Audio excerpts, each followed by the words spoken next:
Welcome back to Dum-Dums and Dragons, where improvisers who've never roleplayed before journey into the world of Dungeons and Dragons. I am the Great Wizard Bukake, your host. Our anti-heroes have joined forces with the Luck Duck.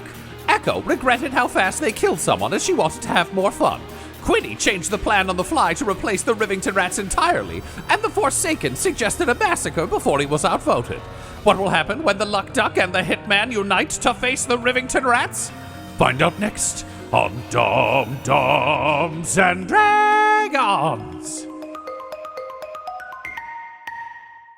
The reckoning that comes to Rivington takes the rest of the evening. Dum-Dums in your special guises as Murder Child, the Hitman, the Forsaken, Captain Puppy, and Luck Duck, who incidentally, his name fits very well despite not having been an initial part of your team. Or a duck. You take to the shore of Rivington as a riot has broken out between the Rivington Rats, the local gang, and the desperate people living on the shore, both waiting for smuggling to get back up and running and not to get harassed by rats anymore. Your goal was to install Luck Duck. Rather than going on an extraordinarily long quest to talk to every single rat and figure out what's up, I'd rather just see how this all played out with a few key roles. Oh, okay. So there is a riot occurring. The rats are fighting the townsfolk. In order to settle this, what do you do in order to kind of calm it down enough or resolve it so that Luck Duck can kind of make his stand? Thaumaturgy? I don't have that. You don't have the cooler hand for thaumaturgy? Okay. I can make things impressive when I need to, but I feel like we would give different speeches, Hitman, and mine ends with a war. Yeah, yours ends with kill them all, let God will recognize his own, except God doesn't exist. There is no God. Kill them all and let the pain end if they're bad, and if they're alive, their suffering can continue. This is what I believe deep in my heart. All right, we're not going to do that. But thank you for the pitch. Just so you know, I think I've seen 6 people die while you've been thinking about what you're going to say. Oh, my God. Then close your eyes. No. Yeah, what kind of roles are we looking to do here? Yeah. So you tell me. What you tell me what you're trying to do. What's your plan? Role, yeah. I had one, but you're either it's out of your spell rotation or you're morally opposed to thaumaturgy. No, he does. So this is to clarify the lore of the Forsaken, so it makes sense. He is not aware he's casting spells. Right. So he just does things, and his determination affects the aura around him. The Forsaken's magical abilities are actually what people thought Butthole was doing originally. It's like he's just using magic and saying it's a god. Yeah. The Forsaken is using godly magic and saying it's atheism. Well, I've got Eldritch Blast, Mage Hand, and Minor Illusion, and then I've already spent my 2 spell slots for the day, although they wouldn't necessarily help anyway. I'm trying to think how you get a crowd's attention or get a crowd to stop rioting. Well, do we want to stop everyone? We do. Or do we just want to stop a few key people that make... Unleash me, and I can bring this conflict to an end. Okay. Specifically how? I will strike fear into the hearts of every rat until they fall to their knees. And the civilians? I don't have a problem with them. All right, that'll work. Yeah.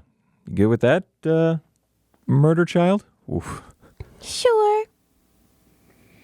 So looking at this fight, Tom, I'm imagining there's like a rat side and it's a bit of a townsfolk side. It's a bit of a whirling melee now that But reinforcements have to be coming from somewhere, right? Or is everybody just in the middle of this in one giant ball? Rats keep showing up from Great. coming out of like the bars and things where they've just been killing time. The Forsaken is just going to raise his giant black painted hammer, take his cigar and say, "Hang on to this for me," to Luck Duck.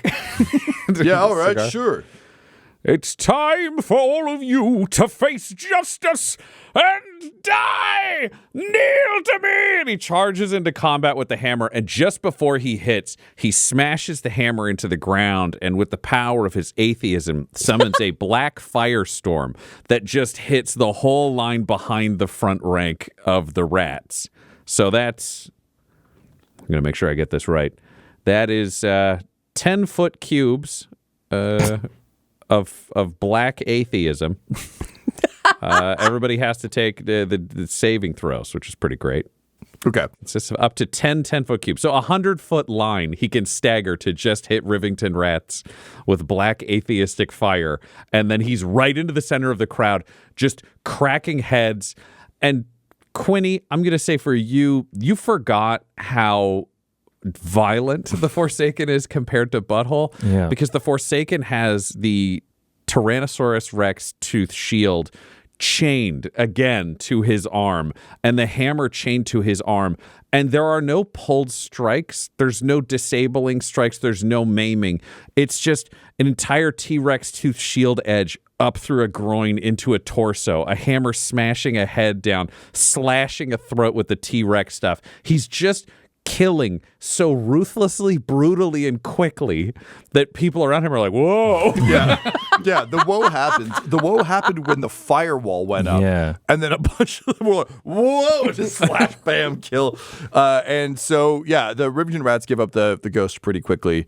And Luck Duck like drops the cigar, but then like catches it with his turtle toes and hands it to his other hand. And he's like, wow, that guy's fucked up, eh? Yeah, I forgot. Oh, man. Yeah, it's okay. Don't worry. I got this.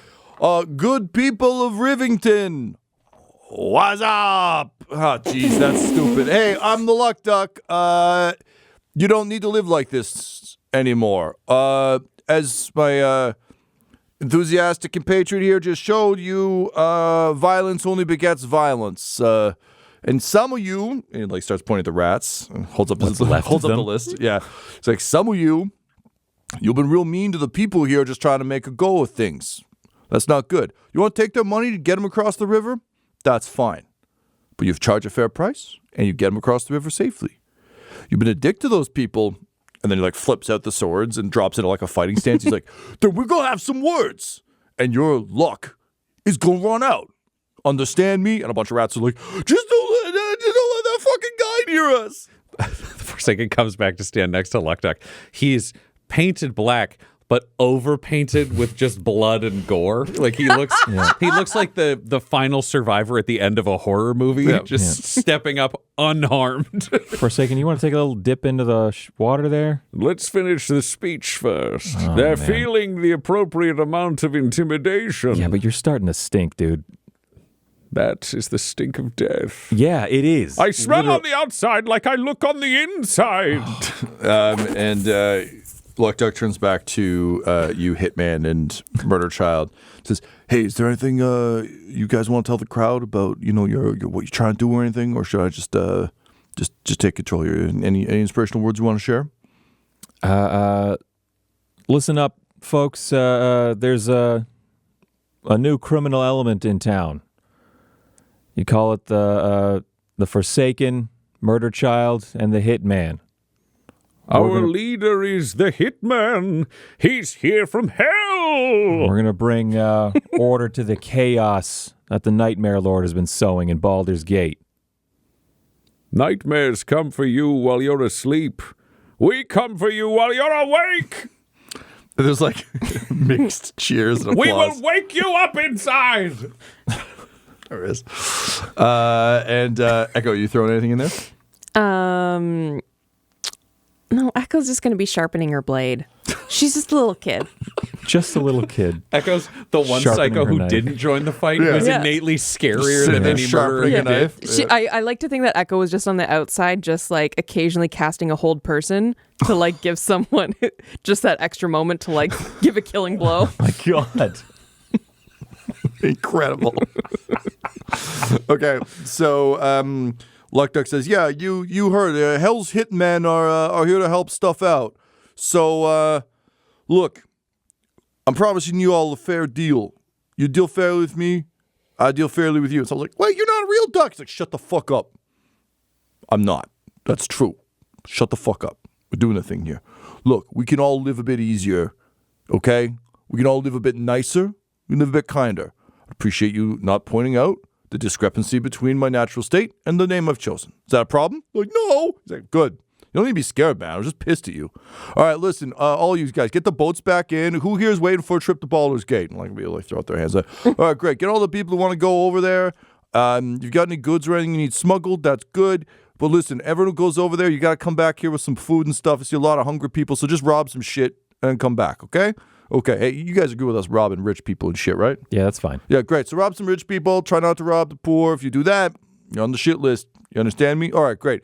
And these guys, they're our friends. So they come around here. If they're in trouble, you hide them. If they need your help, you help them. Does that sound good to everybody? Yay! And if you don't listen to Luck Duck, we'll kill you. You heard the terrifying little girl. She's been sharpening a knife doing nothing. It's the scariest fucking thing I can think of, all right? All right, good. Well, sticks a sword in the ground. He's like, so begins the Rivington Ducks, huh?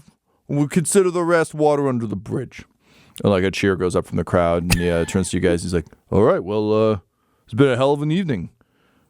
That it has. Look, this is going to bring a lot of stability back to this area, and I wouldn't be surprised if someone from the guild, one of Nine Fingers folks, would be approaching you, to legitimize and organize what your operation. Hey, that's fine. I got no problem with Nine Fingers. As far as I see it, I'm the kingpin now here by default because he points at a blood smear. He's like, because that was Hap. I think he got one of those spells the little girl was casting, and I think Mr. Smashy Splatty over here got him real good. So as far as I see it, I'm the kingpin. That means I already work for her. Right. Okay, good. So, yeah, when they do come around, you be sure to name drop us and that we want to talk. Oh, yeah, I can do that. Great. All right, well, cowabunga, dudes. Hope you're all successful in your fight against the Nightmare Lord. The Rivington Ducks stand ready to help. Perfect. First order of business, if you wouldn't mind, we got to get back across the lake. Oh, yeah. Hey, you. And it points to one of the rats who's like half. It's just like the Clone High thing where it's just like splattered in blood halfway down his body, kind of walking away. He goes, who, me? It's like, yeah, you take these folks wherever they want to go. Huh? I think they deserve a night of rest. Like, oh, okay. What's your name, new companion? What name would least offend you, sir? Give me your actual name. My actual name is Robin D. Banks. I thought it would make me sound hard. Just a moment, Robin. And he goes over to Luckduck and is like, can I see that list? Luckduck shows you the list. This name is definitely not on the list. All right, Robin will do. Right. So Robin D. Banks gets you on his boat and just gondolas you over. Okay, he's got a gondola with one. Extraordinary fear in his eyes because turning his back on Echo and the Forsaken is very difficult. But he just and his problem is the Forsaken is standing 2 inches from him, facing directly into his eyes, smoking a cigar and exhaling into his face for the whole gondola ride.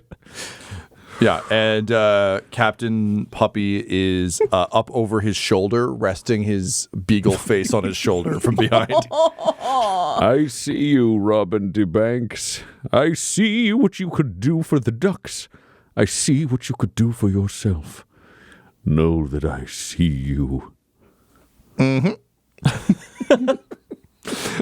You arrive safely at shore and are able finally to take your rest. So you return to the Elfsong Tavern, I assume having washed the gore off the Forsaken. Because you're back at Elfsong, you now have some additional options. If there's any... I'm just picturing the Forsaken getting hosed down by Quinny, like behind a bar. Yeah. There's just like a tap in the back. They're just spraying Baldur's him. Gate All right, just, turn around. It's too cold. Pay extra for the warmth. No, it's faster if we just do it now. I hate this. Baldur's Gate is just dirty with outdoor showers for expressly this purpose. Putting the gore on is fun, but taking it off is such a bummer. The faster we do this, faster you get into a warm towel. This is the physical feeling of breaking a chip in my hands and losing my mother. This is the physical feeling of cold water, the Forsaken. Echo, what are you doing during the shower? Echo started cleaning under her fingernails with her dagger. She hasn't bloodied her hands or anything yet. Yeah. She was fine. Great. So after you're done hosing down the Forsaken, you make your way back inside Elfsong. Because you're back at Elfsong, if there are any modifications you want to make to your outfits, you can do so. But you are, you're able to return to your room. There are 3 beds in there. And like little dog bed for Goblin Jr. It's now been like appointed since you left because like just yelled down the stairs to Queenie to open it up. So now that you're actually back, like it's set up like a proper bedroom. Right. Okay. It was set up under Zabiana. Yep. So we don't have to worry about it being like, oh, King Butthole had a room here, Yeah. and now the Forsaken lives here. Yeah, no. Okay, There's you don't perfect. need to worry about the identity politics of Great. Forsaken versus Butthole Farge. Great. The only thing the Forsaken would like for future outfits and purposes, he feels like he's got a good look, but it's missing something. Zabiana feels like she'd be the one to be able to solve this. He wants a black beret that he can wear, like military style, over the sunglasses to be like a neighborhood enforcer. Like he's just ready. So like the fire comes out from underneath. 100%. The fire comes down. It goes up under the beret and then out over the beret, just over the eyes. So she goes in her closet and pulls out like a Parisian art beret, and then she just like bites the little tab off the top, and she's like, "Here you go." Excellent. Some people would say this is for the special forces, but I am the Forsaken. This is for the dark forces. I thought you were going to say for the special Forsakens. No, that would be silly. Yeah, nothing Okay. about this is silly. Honestly, I like him a lot more now. Says Zabiana with just like a big grin. And then she looks at Echo and she's like, and this is wonderful. Everyone's a big upgrade here. Skullface, yeah, you too, I guess. Yeah, well, enjoyed. It's not going to last forever. Or will it? It will not. Pain lasts forever. No, and it so doesn't. the Forsaken can never die. Oh my God, I'd go to like bed. to be friends. Yeah, well, so are you, did your like goblin get bitten by a psychopath, or like how do you exist? I'm kind of the same but different. Oh, so wait, are you like her dark impulses made manifest? I don't understand what that means. Okay. Well, and Zabiana leans in. She's like, most of what I know about this sort of stuff is based on either a curse or an infection or some kind of that thing. So you're saying this isn't that? No. Yeah, that's pretty cool. Yeah, we can be friends. What do I need to do to be your friend? Do you want to play knives? And like Play knives. like a cool breeze blew over her on a hot day. She's like, I would love to play knives. And so you and Zabiana stand in the hall and just like play knives as everybody else gets some sleep. I'm going to count that as a long rest for you. Yay, thank amazing. It's a you. restful thing for Echo. But yeah, you're all able to take a long rest. Ginny has dead dropped some information for you down at the bar. It seems she's mostly dealing with kind of surface level stuff. A lot of what she's giving you is the kind of stuff you're already finding. But she includes a note for you, Quinny, that just says, getting better at eavesdropping. Wish I could bribe more people. Maybe I'll do that later when I have more money. But for now, being good, she's underlined like aggressively. And using everything you taught me. Thank you for teaching me so well how to do this so I don't die or get caught or suck at it. I hope everything's good with you guys. I won't see you soon. Well, good. And I'll crumple it up and throw it into the fire. Cool. No evidence. Great. So you're all able to turn in for the night. Is there anything else you would do before hitting the hay? I think just a discussion of what the plan is for tomorrow. It's fine for us to look and act like this at night. It's another thing to be doing it in broad daylight. What's our 6? We've accomplished 2 of them so far? Like we're doing We've accomplished faster than I 2. thought? Yes, Yeah. the remainder of the plan is to put the urchin in charge of the faceless. Yep. We need to talk to her and defeat Straight Stick. The faithless? I don't care what their name is, because I am the Forsaken. Yes, it is the faithless. They have been forsaken too, and thus must be changed to something that does not infringe upon my intellectual property. Okay, then the faceless, if that makes Somewhere Anne in this prep They They can Conquerors be that you. by the end. But yes, so we need to approach the ex-wife to make sure she's on board with the invasion. And Grandpa Diamond Warwick Urchin, yeah. must go undercover and befriend this old incontinent man. Okay. All right. Then Warwick opens the door and we storm in with the ex-wife. We'll be like a lawyer in a divorce, going in and making sure nothing is left for him. Well, then why don't you and Grandpa Warwick go establish a rapport with Straight Stick and the Faithless? I mean, they can start as being kind of on brand as you, and then you can do whatever afterwards, but I feel like that's an in. You are sending the Forsaken to befriend someone. Who's ultimately going to die, right? Or I am lose not everything? a master of deception. Unlike Grandpa Warwick, I don't know if I will blend in as seamlessly. We can let Grandpa Warwick do the talking. I just figure he needs protection, too. But I am an elderly man's bodyguard. He is so close to death, no one shall take his life but me. Oh, okay. And I'll go try to talk to Diamond Urchin as the hitman. I guess I have to be, the hitman. Okay, yeah. Yes, we need that. So I take an old man to the bar, stand nearby, and kill anyone who touches him. And I talk to Diamond Urchin about taking over her ex-husband's territory and that we've already got people in place to make it happen. And she comes on over.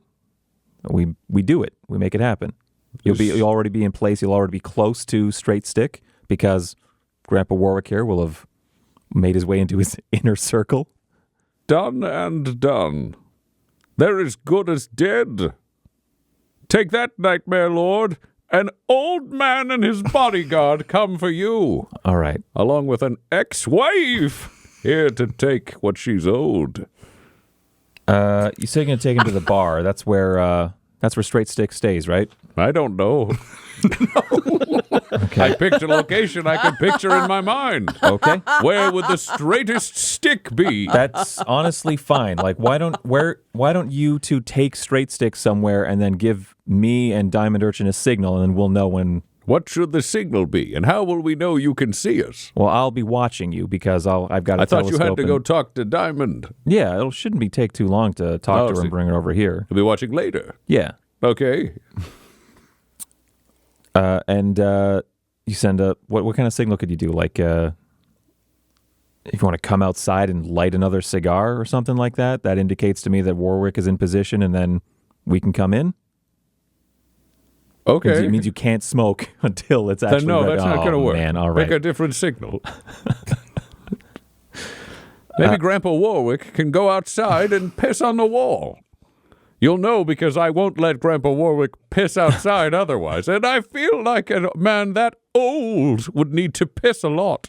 So you're going to make an old man? Honestly, It would happen. it's hard to control him. You just kind of point him in a direction and let him do his thing. But I think if you give him a lot of, drink, then eventually he'll have to pee. What goes in must go out. And then Which is when why he has life filled me with darkness. and then when now he I'm kind a of gets killer. that scrunchy face, it looks like he's gonna pee. Then you just go outside. Go outside? And then I push him outside to go pee outside, and when Grandpa Warwick pees in the wilderness, the wilds are ready to be unleashed. So when he has to pee Outside. He has to pee often. I'm going to put a lot of liquid into the old man. so he's going to go to the washroom regularly, and then when it's actually time to strike, you're going to force him to piss outside. Yes. You've solved my puzzle. No enemy will see this coming. It can't be a signal. He's an old man pissing. Cool. You think I can't have control over it, so it's perfect. All right. So we're infiltrating Straight Stick and the Faithless. The idea was that Warwick could charm him because they're both old guys Yes. It's going to be no charm. Dead or dislikable wives. with dead or ex-wives. Well, ex, I guess, kind of is up to interpretation. Both ex-wives. And Two miserable men who were at one point married and are no longer. yes, yeah, we're all will saying share the their same hate. words. Once you've befriended him Yes, and you've brought him to a location. Now, folks, this is serious. brought him to a location. Yes, if one or both piss outside, it's time to strike. If one or both, what does that mean? I can't stop Straight Stick from following his new best friend outside to piss. Oh, you think he might join him for a brisk outdoor piss? Yes, you know how friends pee together, protecting each other at the time of greatest weakness. Right, yeah. Whipping out your swords and such. A sword fight! Yes. A friendly duel. Crossing The only thing to be streams lost is honor. and A falsehood that dry means shoes. nothing, for there is no honor and there are no gods. So when I see Piss all that, with a friend before you piss your soul into the night. so when all that happens, Yep. that's the signal to me and Diamond Urchin Strike! to strike. Strike while the pants are down! Yes, great. Cool. Well, I guess that's the plan for tomorrow at least. And we knocked out 2 today. What else can we do tomorrow? If this goes as well as I hope it will, we give her the territory. I mean, that's another blip, I think, on another mark on Nine Fingers, hopefully noticing us, right? Putting ourselves on the map once again. Well, if we need time to make friends, perhaps you could also speak to Rilsa Rail about the idea of taking over Dustbird Hill. Yeah, Dusthawk Hill. That's gonna. I said Dusk again. Dusthawk Hill. Dustbird is so much safer. Dusthawk Hill. Or we could reach out to Nine Fingers, or we could say daytime, the piss murder, and then at night we could do maybe blowing up a slaughterhouse with B.J. Harvey and his dad Bob inside. I don't know. How do we do you want to see if we can build up some allies before we take on Dusthawk? Or That was planned to be our final big thing when final we big announced thing, ourselves, only you also sort of did that with the turtle who was a duck. Yeah, well, I figured we gotta talk to Nine Fingers somehow, and she's like impossible to find. So I figured, No, I'm on board. Yeah. All right, so we'll leave Zog for last then on Dusthawk. Yes, that's Hill. number 6. Yeah, number 6. Okay, The big move against the big hawk. All right. Well, maybe we make a good impression on Diamond Urchin. She can talk to us about sourcing some explosives, and we can blow up a slaughterhouse. I like the way you think. That troubles me. You truly are a great general. All right. Well, how's that sound to you, Echo? Okay. Yeah. Like I said, honestly, Grandpa Warwick, you just point him and he goes. Yeah. Do you want to be Grandpa Warwick tonight and sleep? No. Okay. All right. No. Okay. Until the last second. Yeah, we don't have anywhere to point him right now other than towards a bed. Zabiana yells from down the hall. We don't want him to piss the bed. We're busy playing knives. Don't take my best friend away. Yeah. I haven't even drawn blood yet. Yeah, get on that. No, drawing blood loses. Yeah. I think she wants to. Oh my God. I'm going to bed. Like when he says, just loudly, just declaring, like, this conversation is over. We have a plan. I think I'm going to bed. I will as well, knowing that battle comes for us tomorrow. And you both fall asleep to the eerie sound of laughter in the hallway. Oh man. Until about a half hour later, you're woken up by the Forsaken's night terrors, and you just hear him yelling like, "Fire! Fire! Everyone's dead! No gods! No gods!" And you have to learn to sleep through that because that's most of the night. Just pillow over his ear as he's over both ears as he's trying to like sleep. Yeah. Quinny might sleep on the roof. Fair enough. So you spend a theoretically restful night having made your impenetrable plan of make old men pee. And Quinny, you wake up feeling kind of refreshed. I guess sleeping on the roof is probably kind of nice. Yeah. You awake to kind of gather your things, head out. The walls are just like lightly Dexter splattered along the with blood. That a porter is in the midst of cleaning, just merrily, like scrubbing the blood off the walls, whistling a tune, and Zabiana, covered in scratches that are like already healing quickly, just kind of leans out, like, "Don't worry, I paid him very well. He does this stuff all the time." Okay. He just gives you a thumbs up and just merrily, humming away as he scrubs the blood. And she says, Hey, from what I understand from what you were telling me last night, Echo, it sounds like I won't see you for a bit, but like you're coming back, right? Mm-hmm. Okay. Yeah, as soon as Grandpa Warwick does the talking and then the peeing. Okay. I think I'll be back after that. Great. Okay. Well, I'll see you then. Good luck. Yeah, I have more games to play. Hell yeah. Okay. Bye. Have fun. Go murder. And she slams the door. So, Quinny, you're headed to Brampton to talk to Diamond Urchin. So dumb. I'm Grandpa sorry. Warwick and the Forsaken are headed to Two Songs. Yeah. To Twin talk, Song, right? Twin Songs. Twin Songs, correct. To talk to Straight Stick. I hesitate to ask, does Grandpa Warwick need a theme disguise, or is he just going as Grandpa Warwick? We don't trust Grandpa Warwick to be able to maintain a character. Even the Forsaken knows that. Grandpa Warwick is just the reason why we don't need a disguise is Grandpa Warwick's perfect for this job. I walk Grandpa Warwick to an old church in the middle of this zone. Then we turn him into Grandpa Warwick, and wherever he wanders, the Forsaken's pretty sure that's where any other old man would go from the church. Great. All right. That sounds good to me. Okay, so let's start with that. Echo, please roll your D6. Mr. Forsaken, sir, can you please take my hand? Yes. I really Show hope- me the beast. Nope. Goodbye. Goodbye. Who are you? Do you have a grandson? Who are you? I'm your grandson. Oh. Do you have a grandson? Buddy. Yep, that's me, Buddy, the grandson. He's still fully in black with the beret, same everything. Nothing Buddy, changed. you look different. Yeah, I've had a rough road. All right, Roll deception check I've had a rough road. at advantage. Because Grandpa Warwick. That is a 24. Can you roll me perception as Grandpa Warwick? 17.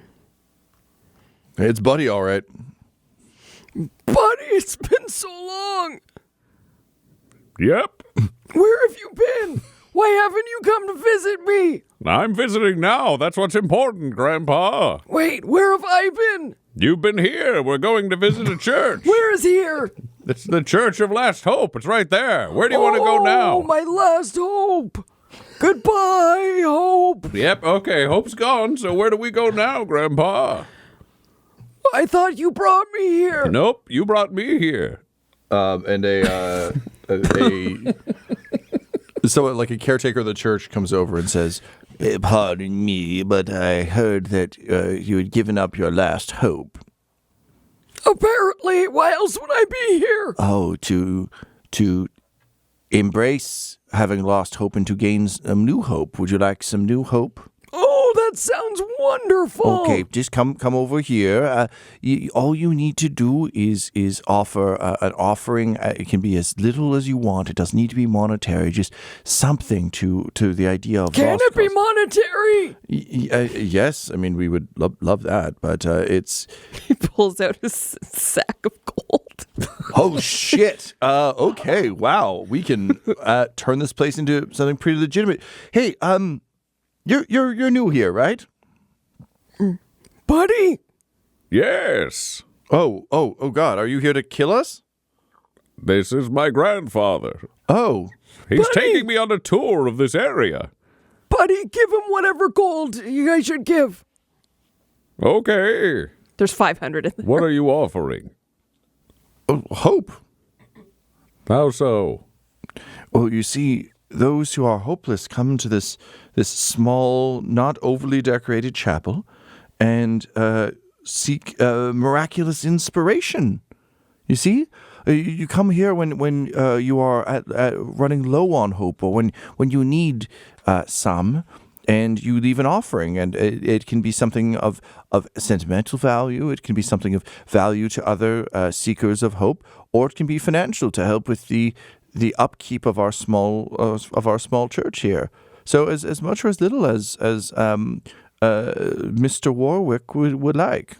Is there a god of hope? There are several, but we don't have a specific faith here. It's more just a feeling that no matter who you are, you can carry on, you know? So you have faith? Yes, I run a church. Yes. Well, then let me share with you a secret of reality, friend. And he grabs him by the collar and says, Hope is a lie. Faith is a betrayal. And what you're doing is called sunken cost fallacy. People give things and then think something happens. Walk away, sir, or I'll kill you. And he says, that's a very easy choice. Can you put me down so I can walk away? Goodbye. and he throws him just a couple of feet back. Rolls down a hill. I gave him all your gold, Grandpa. He says, putting the gold in his bag. Roll me a deception check. Gartok's going to be so 500. upset. God. It's a dirty 20. All of Moss's personas are going to be very upset. That's fine. They can be mad at the Forsaken all they want. Yeah, no, Grandpa, he did it. He's a good boy, buddy. You know, he didn't visit you for a long time, but he did what he said he was going to do. Thank you for always taking care of me. I will for the rest of our lives. Now, where are we going? Yeah, a man in rags that clearly cover leather armor approaches. Look, Grandpa, a rag man. Says, "Pardon me, but I heard what you just said there about no hope. Sounds like you might not have any faith. Correct. Would you say you're faithless?" That might be the mildest way to put it. What about you, Grandpa? Are you faithless? Am I? Yes, you are. Yes, you are. I see he understands rhetoric. Fascinating response. You two are going to fit in just fine. Listen, we're a little light on gang members, and he leans into you for a second and says, between you and me, our leader could really use a buddy. He hasn't been too sharp lately, and none of us can get through to him. Buddy. Oh, hey, sorry, Buddy. I meant that more broadly, but if that's your name, Mr. Buddy, you think you could maybe lend your arm to a good, hopeless cause? I think I'm ready to be without faith, and my grandfather is ready to be a supportive friend. Good. We actually literally need those two specific things. Perfect. That's I'll incredibly supply you came them. along. All right. Why don't you follow me? My name's Fast Finger Freddy. What's yours, Buddy? What? It's just Buddy Warwick. Buddy Warwick. Well, welcome to the Faithless, Buddy Warwick. Grandpa, what's your first name? Grandpa. Master of rhetoric. All right, you two follow me. I'll take you to see some of my friends. And hey, if they like you as much as I do, you guys are in. Come on, Grandpa. It's time for you to make a friend and for me to join a faithless organization of criminal atheists. Wow, I mean, you inferred a lot from this, but yeah, you're pretty on the money. You guys are really smart. Thank you. People say I'm not too smart, but I must be smart if I found you guys and I'm bringing you in. You're Freddy. Incredible. You turned my own name around on me, but also you see me. I feel inspired, though still hopeless. Come on, you two. You guys are great. And he leads you kind of down the path into more of these sort of like ramshackle buildings that clearly start to give way to like actual ramshackle buildings become buildings that are dressed in a ramshackle nature. Meanwhile, Quinny, you are in the lower city, so this feels very much closer to like a Neverwinter kind of deal with a little less law and order, obviously. But you're seeking out Diamond Urchin. How do you want to try and find her? If Brampton is her neighborhood, then I just want to look for the local criminal element and ask to have an audience with her. All right. Can you give me investigation, please? Nice. 18 plus investigation plus 6 for 24. 24. Yep, that will do. So you looking around, like there's this is like a as we talked about, kind of the port that a lot of the smuggled material. It's one of the easiest ports on Grey Harbor to get into. So it doesn't take long once you've kind of found the waterfront to start to see the criminal elements, the Wire style. So you can see various people, particularly now that Luck Duck has boats coming in again. There's a lot of very quick boat swapping and other things happening, and you're able to follow a couple of those people to a park. And immediately your kind of warlock senses tingle because this park is clearly magically constructed. Okay. It's a public park. There's a lot of people hanging around. There is a beautiful tree kind of in the center of it that seems to have shifting pictures, like almost hand-drawn pictures, drifting in and out of its bark. A number of benches. There's sort of green lawns, natural thickets. People are like playing frisbee, and actually like just there's citizens hanging out in this space. You can see people playing dice. And there's a dwarven woman just kind of sitting by a small pond, throwing bread to ducks, and just kind of like waving to children and giggling to herself and kicking her legs from the bench. And every so often, one of these criminal types kind of like walks over to the bushes around this little pond. And just stoops and kind of stuffs something into them. And, after they leave, she'll get up and kind of wander over and like wave at the ducks and then just fast hands it into a pocket. And you start to realize that she's clearly like she's kind of like a short sort of round woman, but she's also clearly wearing a coat with like thousands of pockets that she's just kind of like playing off as part of her own size. So she goes back and like hops up on the stool, and you see her like reaching for bread, but also clearly checking what's inside. And every so often, just a quick like a hard look if it's not the right amount. But you observe her for a while, and this seems to honestly be kind of where she's holding court. Okay. I think I'll get some, if there's a vendor for like bread or anything like that, or a bakery nearby, I'll get some bread and I'll sit on the bench, the same bench as her, and start feeding the ducks. Sure. And she'll look over at you and smile. Wear like my hat low and stuff like that. Like, I don't want to be too menacing off the start. So like the cloak like covers the ribs motif, and the hat kind of covers the skull a bit. So just a cape and a hat kind of features. Yeah. All right. I'm gonna roll for her. Give me something. Okay. So she sees you throwing bread as well, and just at first it's a bit of that stranger thing where you're not like acknowledging a stranger, where you're both just looking ahead. But she sees the bread drop. And she kind of looks left at you and smiles pleasantly and says, if you're here to kill me, I'm a little harder to go down than you expect. So, do you want to talk first, or is this just going to be messy? No mess here, Diamond Urchin. I see. Got a proposition for you. Interesting. Well, if you want my ducks, you will have to fight me for them. That's a joke. I do jokes. Oh, okay. That's a great joke. He says, like, not laughing. Give me a deception.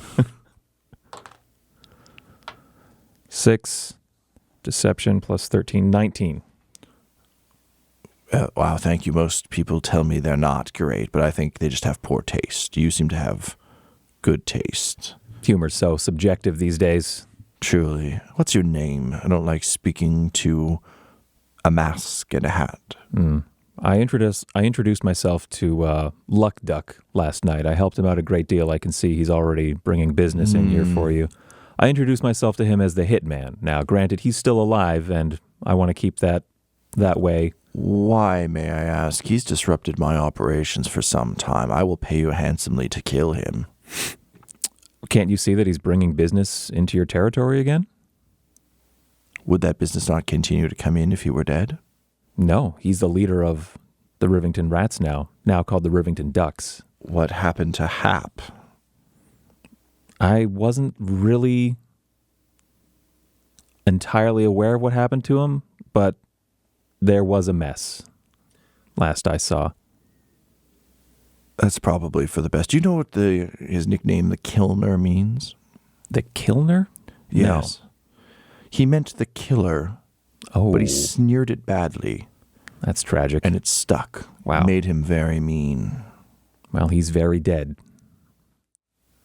Ha. My associates and I are the ones responsible for that. Wonderful. Well, I suppose I have you to thank. And she reaches across with her hand to shake yours. And I won't reach out yet. And I'll say, save your thanks for after the favor I'd like to do you today. How do you feel about your ex-husband, Straight Sticks? Nat 20. Just implacably just says, oh, just a shadow of my past. Do you want to roll? I mean, I got an nat 20, so I don't know if you can see through that, but What, try and go 20 for 20? probably not. You, based on everything you've heard, this is probably a lie, but she sounds completely earnest in her delivery of it. That's fine. I think I would push on anyway because this is the plan. And feeling neutrally or completely over an ex doesn't mean you won't take the opportunity to, as a ruthless gang leader, get some more territory. So Quinny will press on and say, well, my associates are with him right now. We're looking to fatten him and his territory up for you to take. Do with what you will, but it's yours. And she kind of frowns at that and says, I have Tumbledown and Brampton. I have plenty of territory, and now that the smuggling is coming back in from Rivington, I see no reason for undue bloodshed. Why would I want to take Twin Songs? Well, you've got the coming and going of goods here, but where can you sell them? Where can you acquire the coin needed to launder the buying and selling of these goods? It's the offerings. It's the offerings in Twin Song. You've got half an operation here. You need to complete the collection. I see. I will admit it has been difficult since the werewolves took root in Dusk Hawk Hill. They're on our list too. Interesting. Do you have Nine Fingers' blessing for these things you're choosing to do? We're hoping Nine Figures comes to us after last night. She will eventually, but what her mood will be is another story. Do you seek to destroy the guild? No. We seek to strengthen it. I see. Revive it even. You know, my ex-husband, do you know why he's called Straight Stick? I don't. He swears that his limp and his injuries come from the famed turtle in the Bay of Baldur's Gate. It would seem now there literally was a turtle in Baldur's Gate, There which was. has a bit of a taste of irony, but no, he claims a massive turtle deep on the sea. He uses an oar as a walking stick, as a crutch to really sell it. The man's a buffoon. Twin Songs, yes, there are offerings, but they are meager. It is a church for those who are hopeless and destitute. They give what matters to them, which matters very little to me. My husband is an idiot, but a harmless one. And as far as I can tell, he means no harm to me either. So I appreciate your offer, Mr. the Hitman, but I see no reason to move against Twin Songs. Well, Roll me a history check. history? Oh. That's a 2, and history I think is +1. So I'm going to spend my 1 remaining in inspiration. Let's see if we can roll one of the 18 numbers higher than a 2. Go goody. 6 + 1 for 7. Yep. Unfortunately, you recall nothing that will help you in this particular instance. Yeah. Well, that is a shame. As I am here to speak to you, I wanted you to have kind of first dibs on the territory. I figured the personal connection might be a motivation for you, but my associates are already in place. Twin Songs is going to change hands with someone by the end of the night. If you change your mind about that, I'm sure you can find me, but I have to go shop this around now. And she considers this. Can you roll a persuasion?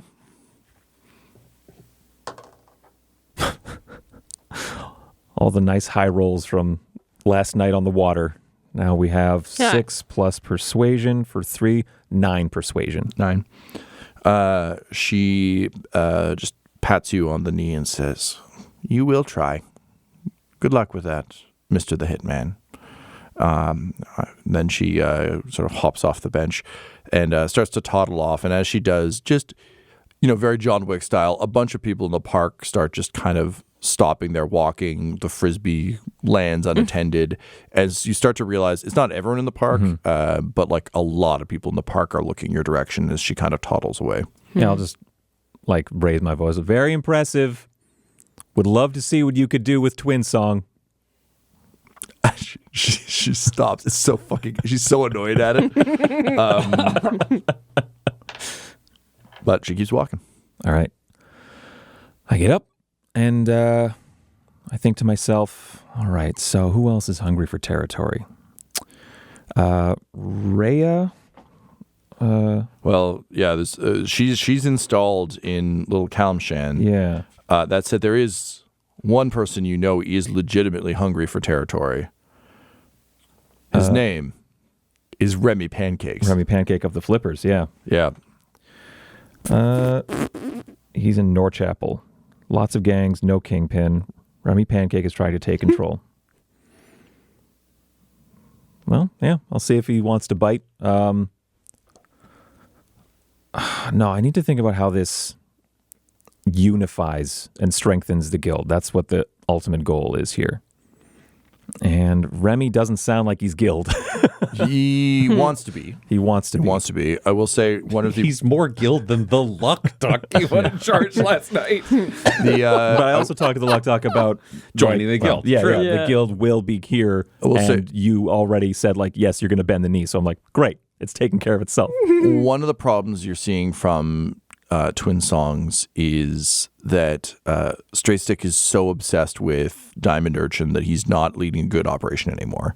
So if you're talking about strengthening the guild, installing anyone who is willing to just get shit back up and running is of benefit. But Remy Pancake needs to prove himself.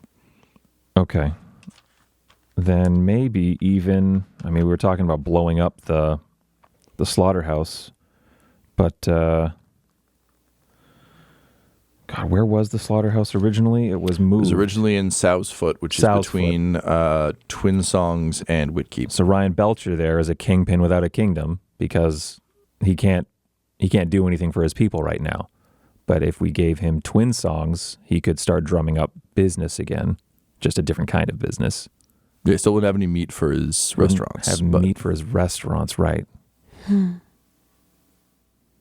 I wish I could help you, but we're not there, so I'm trying to be good. Yeah. No, totally. Yep. And I feel like if Quinny takes too long to think about this, that's bad too. So I think he's going to go with Remy because if Remy is trying hard enough that the word on the street is he really wants it, then maybe that's a good start. So yeah, he's going to go to Norchapel. Let's go meet the very serious gangster named Remy Pancake. This episode of Dum-Dums and Dragons features the voices of Ryan LaPlante at the Ryan LaPlante on Twitter, Tyler Hewitt at Tyler_Hewitt on Twitter, Laura Hamstra at EL Hamstring on Twitter, and our DM Tom McGee at McGeeTD on Twitter. This episode's sound was edited and mixed by Laura Hamstra, and Dum-Dums and Dragons artwork is by Del Borovic, who can be found at delborovic.com. Our theme songs are And Now for That Massive Coronary and Skipping Through the Orchestra Pit Part 1 by Peter Gresser, and our ad music is No Control and Chiefs by Jazzar, JAHZZAR, all available at freemusicarchive.org. When it comes to Dum-Dums and Dice, you can visit our website at dumdumdice.com. Our Twitter and Instagram are at dumdumdice, and on Facebook at facebook.com/dumdumdice. But most importantly, we've got merchandise at redbubble.com/people/dumdumdice, or you can join our Patreon at patreon.com/dumdumdice. That's DUMBDUMBDICE. And tune in next week for more Dum-Dums and Dragons.